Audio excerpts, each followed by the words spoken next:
জোট আলহামদুলিল্লাহ আছে এবং আপনারা যাদের কথা বললেন আমাদের সে সমস্ত ভাইরা ওনারা যে ব্রিফিং করেছেন তাদের মিটিংয়ের পরে বলেছেন যে আমরা জোটে আছি, জোট অব্যাহত আছে। এইটাও আমাদের কথা যে জোট নিয়ে কোনো সমস্যা হয় না। নির্বাচনী প্রক্রিয়া আমরা আছি, আপনারা জানেন যে এখন যে সমস্ত আসনগুলো রিটার্নিং অফিসার প্রার্থিতা বাতিল বা স্থগিত করেছিলেন সেগুলো এখন আপিল শুনানি চলছে।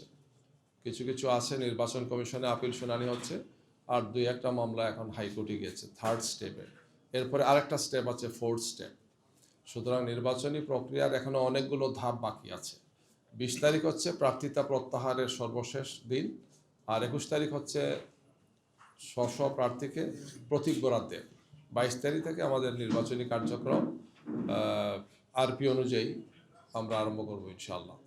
এই জন্য এর মধ্যে ইনশাল্লাহ আমাদের যে আলোচনাগুলো আছে, যে সমস্ত আসন নিয়ে আমাদের সমঝোতার বিষয়গুলো আমরা এখনো কনফার্ম করতে পারিনি, ইনশাল্লাহ সেটা আপনারা জেনে যাবেন 2-1 দিনের মধ্যে, সেটা ফাইনাল হয়ে যাবে।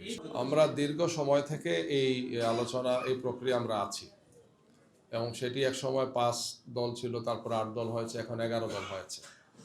আমরা এই দলগুলো মিলে দীর্ঘ প্রায় 3 মাসের মতো বিভিন্ন কর্মসূচি দিয়ে ময়দানে আমরা ছিলাম। আমাদের 5 দফা দাবি ছিল, সেই সমস্ত দাবি নিয়ে আমরা কাজ করেছি। পরবর্তীতে আমরা এখন নির্বাচনী প্রক্রিয়া আসছি, নির্বাচনী আসন সমঝোতার মধ্যে আছি। দীর্ঘ এই সময় আমাদের মধ্যে অত্যন্ত সৌহার্দ্যপূর্ণ সম্পর্ক ছিল এবং এখনো যেটা অব্যাহত আছে।